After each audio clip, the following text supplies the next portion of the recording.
Meus irmãos, nós vamos refletir hoje sobre o tema casamento é coisa séria. Casamento é coisa muito séria e nós vamos ver isso através da exposição do livro do profeta Malaquias. Nós vimos aqui duas partes fundamentais que o profeta vai tratar. A primeira parte ele vai falar sobre o relacionamento misto, né, de alguém que tem a fé no Deus verdadeiro e busca casamento com uma pessoa que não professa a mesma fé. Então, primeiramente, ele vai tratar de casamento misto. E depois ele também vai falar sobre o divórcio. Então, são essas duas coisas que estavam acontecendo na nação de Israel, que fazia com que Deus estava rejeitando o culto. Tanto o casamento misto, quanto o divórcio era coisa que Deus reprovava e continua reprovando. É isso que nós vamos observar hoje através da exposição desse texto. E de acordo, meus irmãos, com o IBGE, né, o Instituto Brasileiro de Geografia e Estatística, o número de divórcio no Brasil, em 2022, ultrapassou o número dos 420 mil divórcios. Isso em 2022, que é o último registro que nós temos aí desses dados. O que representou um aumento de 8% desde o ano anterior. O IBGE ele começou a fazer essas pesquisas em 2007, e em 2022 há o maior número de divórcios que ele conseguiu registrar. No ano agora de 2024, o divórcio pode ser feito de uma forma ainda mais rápida e simplificada. Agora, no ano de 2024, foi estabelecida uma lei em que o divórcio ele pode ser agora unilateral. E o que significa isso? Se apenas uma das partes quiser divorciar, ela já pode divorciar. A outra parte não precisa nem ter o consentimento, não precisa nem haver a consulta à segunda parte. Mas se uma das partes dentro do casamento quiser o divórcio, isso já pode ser realizado. Isso é uma lei agora de 2024. O que isso quer dizer, meus irmãos? Isso quer dizer que o casamento ele está sendo cada vez mais banalizado, está sendo mais fácil realizar a separação e o divórcio. E isso tem causado um grande número dos casos de separação na nossa nação. Isso revela e reflete que o casamento não é coisa tão séria assim diante dos olhos da população. E essa mesma realidade tem adentrado as igrejas. A igreja, por vezes, tende a pensar como o mundo pensa sobre as questões de relacionamento e de casamento. Nós vamos ver aqui, meus irmãos, que os problemas familiares representam também uma infidelidade para com Deus. A família, para Deus, é algo extremamente importante. Uma das qualificações para o oficial na igreja é qual? Que ele governe bem a sua casa, o seu lar. Então veja que uma família forte, consequentemente, nós temos uma igreja forte também. Mas quando a família está enfraquecida, consequentemente há problemas na igreja. E é isso que o profeta vai denunciar aqui no livro do profeta Malaquias. Havia, meus irmãos, uma profanação no culto, como nós vimos no capítulo de número 2, a partir do verso 1. Nós vemos aqui que Deus estava realizando um castigo aos sacerdotes, porque eles estavam profanando o culto ao Senhor. Eles estavam cultuando ao Senhor, mas de uma forma errada, trazendo animais defeituosos para o culto. E isso refletia a sua vida de uma forma geral. Então, no primeiro momento, ele faz uma repreensão aos sacerdotes, aos oficiais, aqueles que oficializavam no culto do Antigo Testamento. E ele vai trazer aqui a repreensão e o castigo para esses sacerdotes. Mas nós vamos ver ainda no capítulo de número 2, que não era apenas os sacerdotes que estavam em falta diante do Senhor, mas toda a nação de Israel estava pecando contra o Senhor, estava vivendo de uma forma que não agrada a Deus. Ainda no capítulo de número 2, ele vai iniciar a mensagem e o mensageiro. Veja que a aliança de Deus estava sendo quebrada, tanto pelos oficiais como pelo povo. Então ele promete enviar um mensageiro da aliança para que ela fosse assim restaurada, chamando o povo ao arrependimento. Não só os sacerdotes estavam cultivando vida pecaminosa, mas todo o povo de Deus. E nós vamos ver aqui na estrutura do texto de hoje que ele segue a mesma estrutura dos textos anteriores, que ele começa com uma afirmação, há um questionamento e depois uma resposta. Lembra do formato de tribunal que nós encontramos aqui em Malaquias? Ele vai continuar nessa mesma estrutura de apresentação para a gente. O propósito aqui é levar o povo de Deus, o povo da aliança, a ver o casamento como Deus enxerga o casamento. Meus irmãos, é extremamente importante nós olharmos para o casamento como Deus assim o instituiu. Olhar para o casamento como algo extremamente sério na nossa vida.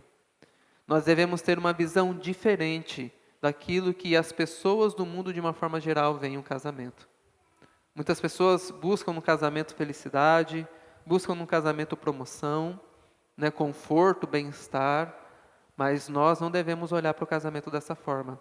É isso que nós vamos observar aqui nesse texto. A principal palavra que se repete aqui é infidelidade. Deus diz: vocês estão sendo infiéis. Ele vai mostrar isso de duas formas. Primeiro, nós vamos ver o problema do casamento misto. Então, nós vamos ver essas duas partes bem claras aqui, do verso 10 ao verso de número 13. Ele vai falar deste problema, que é do casamento de uma pessoa que teme a Deus com aquela que não teme verdadeiramente ao Senhor. Ele argumenta da seguinte forma, no verso 10. Não temos nós todos o mesmo Pai? Não nos criou o mesmo Deus? Por que então seremos desleais uns para com os outros, profanando a aliança de nossos pais? Veja que ele se dirige aqui para a nação de Israel como família da aliança. Nós temos o mesmo Pai e nós temos o mesmo Criador. Veja que ele não está falando que todas as pessoas do mundo são filhas de Deus, mas ele está se referindo à própria nação de Deus. Nós temos o mesmo Deus como nosso Pai, nós pertencemos à mesma família da fé.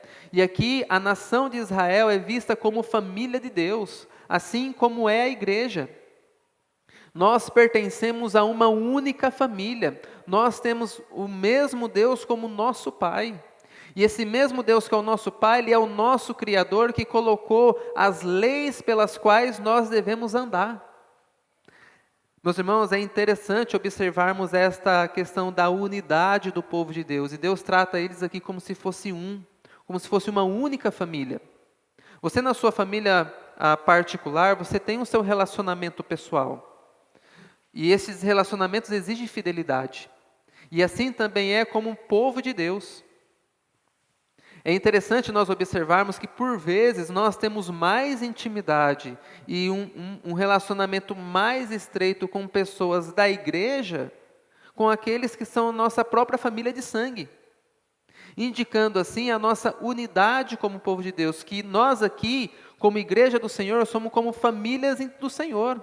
São famílias que se reúnem e formam uma grande família de Deus. Aqui nós temos avós, aqui nós temos tios, aqui nós temos amigos, nós temos com quem compartilhar e viver a nossa vida comum. Deus, Ele vem salvar um povo, e nós somos chamados a pertencer a esse povo. É por isso que nós batizamos os nossos filhos, é por isso que nós inserimos eles no contexto da aliança, porque eles fazem parte do povo de Deus. E aqui ele argumenta: não temos nós o mesmo Pai? Não nos criou o mesmo Deus? Por que é que nós vamos ser desleais uns para com os outros? Por que é que nós vamos trapacear uns aos outros? Por que é que nós vamos mentir uns para os outros? Ou seja, esse contexto de aliança exige fidelidade. E havia uma área em específico em que estava acontecendo essa infidelidade. E essa área era na busca de casamento com pessoas que não pertenciam ao povo de Deus. Observe então o verso de número 11, onde ele vai acusar o pecado. Ele diz: Judá tem sido infiel. A abominação foi cometida em Israel e em Jerusalém. E por quê? Qual que é a abominação? Qual que é a infidelidade? Porque Judá profanou o santuário do Senhor, o qual ele ama, e se casou com a adoradora de Deus estranho. Aqui poderia ser entendido também como filha de um Deus estranho. Observe, meus irmãos, que Deus aqui, além de denunciar o pecado, Ele vai qualificar este pecado. Veja que o casamento misto, aquele que busca se casar com uma pessoa que professa uma outra fé, uma outra religião, ele está cometendo o que? O texto vai dizer para nós: infidelidade, abominação e profanação. Veja a seriedade, a gravidade que é buscar um casamento com pessoas que não professam a mesma fé. Ele vai qualificar como infidelidade, abominação e profanação. Profanação é você tratar aquilo que é santo como algo pecaminoso.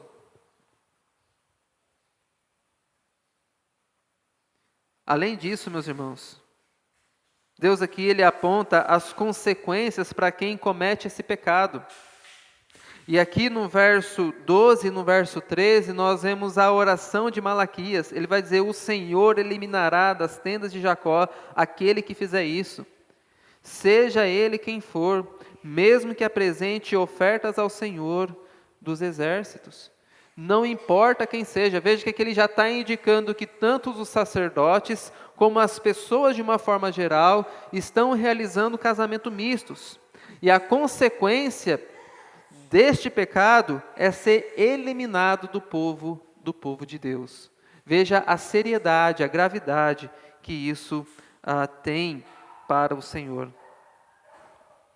Nós vemos alguns relatos de casamentos mistos na Bíblia e vemos o quanto que isso foi desastroso. Se você se lembrar de Gênesis, capítulo de número 6, onde é que começa a grande destruição do dilúvio? Começa quando os filhos de Deus viram que as filhas dos homens eram agradáveis aos seus olhos e a tomaram para si. Então, desde Gênesis capítulo 6, nós vemos a descendência santa do Senhor se misturando com a descendência de Caim, porque eles acharam que elas eram agradáveis aos seus olhos e a tomaram por esposa. A consequência disso foi o desvio dos filhos de Deus. Ao passo que Deus olhou para o coração do humano e nós ouvimos aquela expressão tão forte que Deus se arrependeu de ter feito o homem, porque era inteiramente má a inclinação do seu coração. Então, em Gênesis capítulo 6, nós já vemos essa mistura entre aqueles que professam a verdadeira religião daqueles que não professam. O resultado disso foi o grande dilúvio vindo da parte do Senhor, castigando todos aqueles que se envolveram com essas práticas. E essa questão, meus irmãos, ela é constante entre o povo de Deus. Em Esdras nós vemos essa mesma realidade. Esdras chora, lamenta. O final do livro de Esdras, nós vemos ele, olha, pode mandar embora essas mulheres estranhas. Alguns questionam este comportamento de Esdras, mas veja a seriedade que era tratada essa questão. Neemias é ainda mais enérgico com isso. Neemias capítulo 13, verso 25 nos diz assim: eu os repreendi e os amaldiçoei.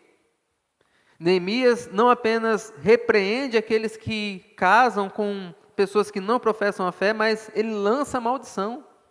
Ele diz: espanquei algum deles, arranquei os seus cabelos e os fiz jurar em nome de Deus, dizendo: não deem mais as suas filhas em casamento aos filhos deles, nem escolham as filhas deles para seus filhos ou para vocês mesmos. Veja a tamanha seriedade que é tratada a questão do casamento misto. E como é que nós vemos isso? Por vezes, as pessoas veem como algo não tão importante assim. Casamento misto, nós vemos aqui, através da revelação bíblica, é a poluição do templo do Espírito Santo.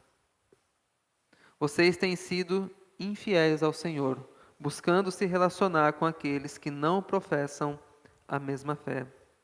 É um problema tão sério, meus irmãos, que Deus chega a chamar essa relação de prostituição espiritual. É infidelidade, é pecado. Por isso que a pessoa que está em comunhão com o Senhor na igreja, quando se envolve com aquele que não é da igreja, fica sujeito a passar até mesmo por processos disciplinares. Porque Deus qualifica esse tipo de pecado como abominação, infidelidade e profanação.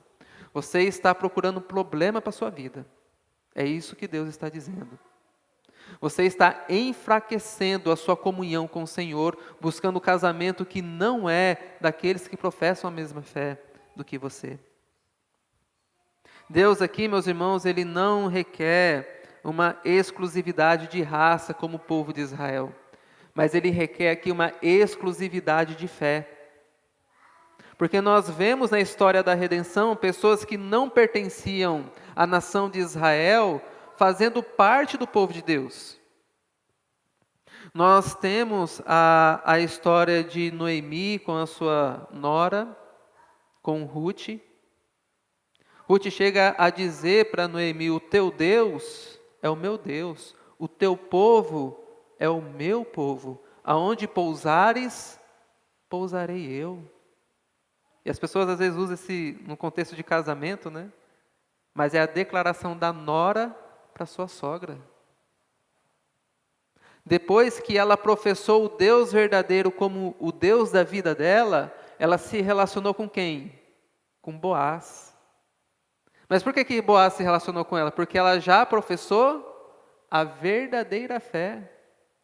E veja que ela era moabita, não pertencia ao povo de Deus, mas ela foi resgatada pelo Senhor.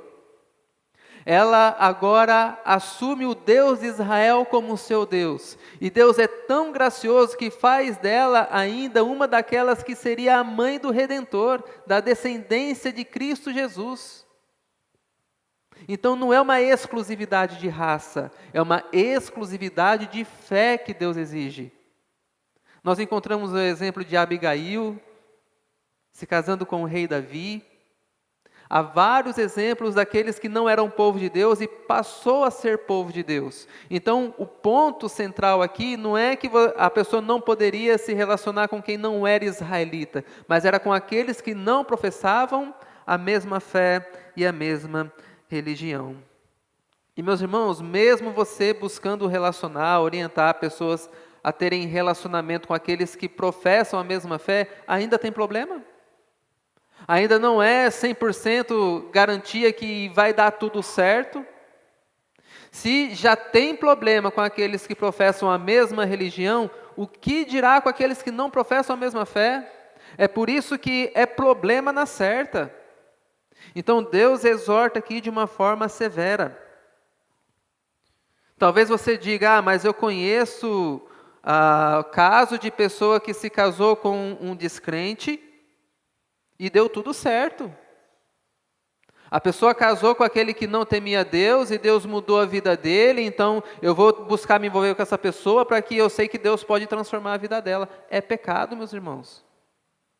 Deus usou de misericórdia, Deus usou de bondade num caso específico. Então não pode tornar um caso específico regra para todo mundo. Alguns argumentam de uma forma bastante pragmática essa questão. Ele diz assim: você entraria no avião sabendo que 99 aviões como aquele caem? Você subiria num avião como esse? Mas Deus não argumenta assim. Deus diz: olha, casamento misto é infidelidade para com o Senhor. É infidelidade entre o povo de Deus. É uma abominação. Estará sujeito a ser excluído do povo de Deus. Porque a parte que não adora o Deus verdadeiro vai te conduzir ao mesmo caminho que ele. Aqui, meus irmãos, é um contexto de que a pessoa está procurando relacionamento, ou deixou a sua esposa para se relacionar com alguém que é de fora. É diferente de um caso em que a pessoa já casou na incredulidade, e uma dessas pessoas torna a fé cristã, é alcançada pela graça de Deus. É um caso diferente. Aqui não. Aqui são pessoas que estão buscando relacionamento ou largaram as suas esposas para buscar um relacionamento fora da fé bíblica. Existem, meus irmãos, males incalculáveis em se casar com aqueles que não professam a Deus como seu Deus verdadeiro. Males incalculáveis na educação dos filhos, no desenvolvimento da sua espiritualidade, tudo isso será afetado se você buscar orientar um casamento misto. Casamento, meus irmãos, não é sinônimo de alegria. Muitos solteiros pensam que, ao se casar, eles serão completos e serão felizes. Há pessoas que seria bom que nunca tivesse casado. Nunca tivesse casado. Porque casamento, meus irmãos, é coisa séria. Há pessoas que têm sérios problemas de viver em relacionamento conjugal. E a Bíblia tem até orientações para aqueles que buscam ser os eunucos, que não buscam relacionamento, exatamente por conta disso. Casamento não é sinônimo de felicidade. Muitas pessoas se casam e tornam-se infelizes pelo resto da vida, porque casou mal. Então, meus amados, casamento é coisa séria. Por isso, casamento não é coisa de criança ou adolescente. Você vê, a pessoa não tem condição nem de trabalhar e já tem um namoradinha. Cuidado com isso. Casamento é coisa séria. Isso tem relação profunda com a gente. Isso muda a sua vida de uma forma profunda. Por isso, Deus trata essa questão com muita seriedade. O casamento misto era um pecado generalizado. Mas também havia um outro ainda pior, que é a questão do divórcio. Ele diz no verso de número 13, a outra coisa que vocês fazem, cobre o altar de lágrimas.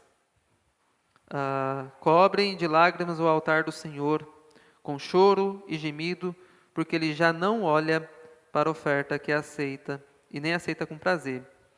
E vocês perguntam por quê? Porque o Senhor foi a testemunha de você entre você e a sua mulher da sua mocidade, a quem você foi infiel, sendo ela sua companheira e a mulher da sua aliança. Então veja que agora Deus vai apontar a questão do divórcio. O povo estava oferecendo o culto a Deus diante dessa situação. E Deus não estava recebendo o culto. Então o povo questiona por que Deus não aceita.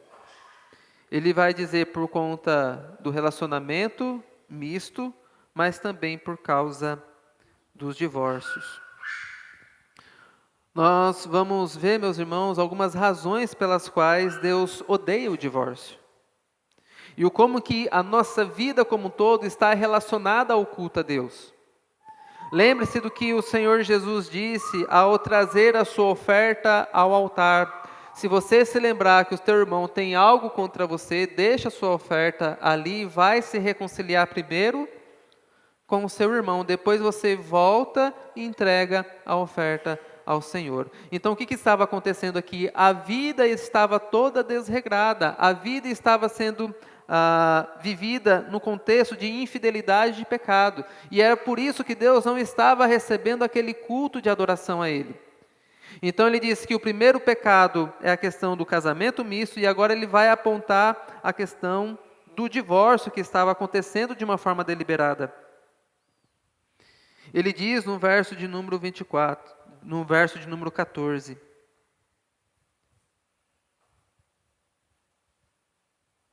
eu fui testemunha. no casamento de vocês.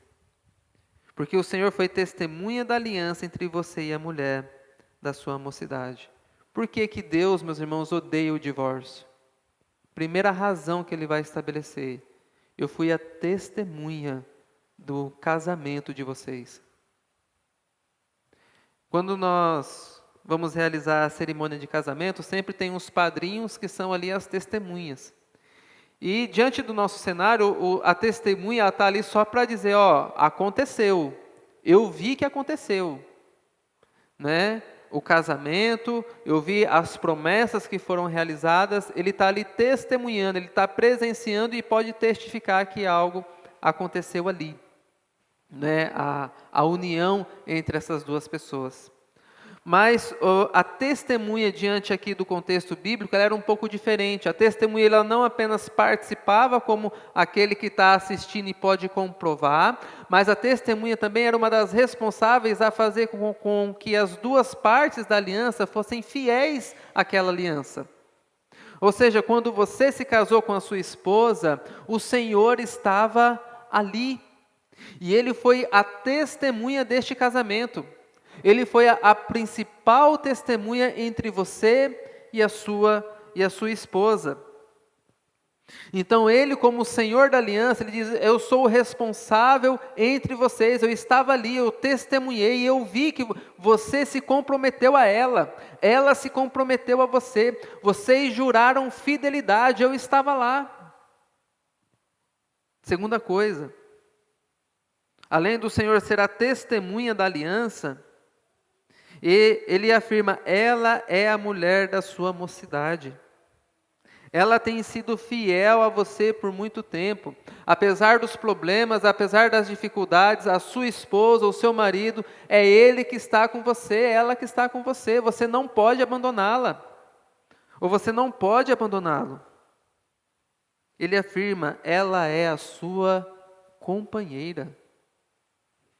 Meus irmãos, diante do relacionamento de casamento, o casamento ele foi criado por Deus para durar muito, para durar até a morte. Então, por isso que ele vai enfatizar isso, olha, não abandone, porque ela é a sua companheira. Diante do casamento comum, é de se esperar que venham os filhos. E há toda aquela questão da educação dos filhos, na criação dos filhos, os pais se envolvem com isso, se preocupam com isso. Mas os filhos uma hora vão embora. Vão estabelecer a família deles, vão criar um novo núcleo familiar. E quem é que vai ficar? Você e a sua companheira, a mulher da sua mocidade, o seu marido. É o velho carrancudo, é a velha chata briguenta, mas são eles que vão estar ali. O casamento foi feito para isso. Então, meus amados, ele diz, ela é a companheira da sua mocidade, ela é a sua companheira. Ela é a mulher da aliança com quem você se casou. Não foi com a outra, não, foi com essa daí mesmo. Foi com esse aí mesmo que você escolheu. Quinto, ele diz, por causa da descendência piedosa. Isso está no verso de número 15, meus irmãos. Esse verso é o do verso mais difícil de ser interpretado em todo o livro do profeta Malaquias. Ele diz o seguinte, não fez o Senhor somente um? Veja que ele está indicando aqui para o momento da criação entre o homem e a mulher, o estabelecimento do casamento. Não foi o Senhor que os uniu? Lembrando a expressão aqui do Senhor Jesus, o que uniu Deus, o homem não separa, porque dos dois fez uma só carne. E a expressão difícil é essa, mesmo que lhe sobrasse o espírito. Então alguns vão enfatizar aqui a união espiritual que há entre o homem e a mulher. Outros vão dizer que havia abundância de espírito no Senhor, mas Ele quis criar o homem e a mulher, uni-los no casamento para que pudesse gerar filhos, diferente dos anjos. Os anjos já foram criados no número completo, os homens não. Os homens foi criado um homem, uma mulher unidos no casamento para que sim pudesse se reproduzir. Então veja a peculiaridade, a questão a questão especial do homem e da mulher na sua criação. Então você veja aqui que essa é uma expressão difícil de interpretação, mas todavia o que é claro para nós é que Deus fez o homem e a mulher e os uniu no laço do matrimônio, formando os dois uma só carne, com um objetivo, com um propósito, e ele vai dizer aqui no verso 15, porque buscavam uma descendência piedosa. Então veja que o que Deus requer daqueles que estão dentro desse contexto de aliança é que eles gerem filhos piedosos, para que o reino dele avance através da família. Então esse é um dos objetivos da família. Sabemos que existem famílias em que há dificuldade da fecundação, mas todavia, de uma forma comum e geral, Deus espera que os filhos dele tenham uma descendência piedosa. Então, por causa de tudo isso, ele vai dizer: eu odeio o divórcio. O divórcio, meus irmãos, causa uma ferida no coração dos filhos que ela nunca mais será fechada. Os filhos que têm pais divorciados, eles sempre carregam uma ferida no seu coração. Você vai abrir uma ferida também no seu próprio coração. Você vai carregar isso para o resto da sua vida. O divórcio não é coisa simples, não é coisa fácil, não é coisa que, todo mundo faz, eu vou fazer também. Não, o divórcio é coisa séria. Sabemos que há algumas razões justas para isso, como é o caso que nós lemos de Mateus capítulo 5, quando é o caso de infidelidade, quando é o caso posteriormente que nós vamos ver aqui de violência, mas todavia todo divórcio, meus irmãos, tem causas nocíveis para todos os membros da família. Por isso que Deus vai dizer: eu odeio o divórcio. Então, meus amados, prestem muita atenção nisto. No verso 16 ele conclui: porque o Senhor, o Deus de Israel, diz que odeia o divórcio, e também aquele que cobre de violência as suas roupas, diz o Senhor dos Exércitos. Portanto, tenham cuidado e não sejam infiéis. Alguns vão dizer aqui que essa violência, se cobrir-se de violência, que o próprio divórcio é um ato de violência. Outros vão entender da seguinte forma: olha, não apenas o divórcio, mas a violência doméstica também é algo que Deus abomina. Todavia, meus irmãos, casamento é coisa séria. E Deus repudia, odeia o divórcio. E aqui nós temos algumas aplicações rápidas para se fazer. A primeira aplicação é que nós encontramos na primeira carta do apóstolo Pedro, para evitar toda essa situação. Ele vai dizer especificamente aos maridos: vivam a vida comum do lar com discernimento. É viver a vida comum. É viver a vida familiar. Tem gente que espera que no casamento haja sempre coisas extraordinárias, que o casamento é feito de novidades, e não é. Biblicamente falando, o casamento é feito de coisas comuns. É da rotina do dia a dia. É isso que é estabelecido o casamento, porque Deus espera que dentro dessa relação familiar o nome dele seja glorificado. Meus amados, se nós não agirmos com modéstia, com discernimento dentro dos nossos lares, na nossa família, a Bíblia diz que Deus ele não vai ouvir as orações. Por isso que ele diz: marido, viva a vida comum do lar com discernimento, trate a sua esposa como um vaso de honra, como herdeira da mesma promessa que você, para que as vossas orações não sejam interrompidas. Esposas, se sujeitem aos seus maridos, obedeçam aos seus maridos, viva essa vida comum, tenham cuidado com o casamento de vocês, zelem pelo seu casamento, nunca pensem em divórcio, quebre esse ciclo pecaminoso. Porque normalmente o que acontece? A pessoa começa a pensar acerca do divórcio. Mas existem tantas pessoas que se divorciam. Olha, fulano se divorciou e parece que está tudo bem com ela. Olha como que ela está feliz. A pessoa começa a pensar nessas coisas. Depois que ela começa a pensar acerca do divórcio, ela pensa, nossa, eu nunca deveria ter me casado. E ela vai alimentando o pensamento de divórcio. Aí, como é comum em todo relacionamento, vai haver momentos de conflito. E aí qualquer conflito que acontece, a palavra divórcio aparece. Por que não volta para a casa do pai, da mãe? Eu vou voltar para a casa do meu pai, da minha mãe? Eu vou sair dessa casa? Porque alimentou isso primeiro no pensamento. Depois começa a falar isso em qualquer circunstância. O último ato disso é o quê? Realizar essa atividade abominável diante do Senhor. Por isso, nem pense na palavra divórcio, porque saiba que é algo que Deus odeia e abomina. Algumas considerações finais, meus irmãos. Existem aqui que nós podemos ver uma união espiritual no casamento. Por isso, o casamento é uma relação muito séria diante do Senhor.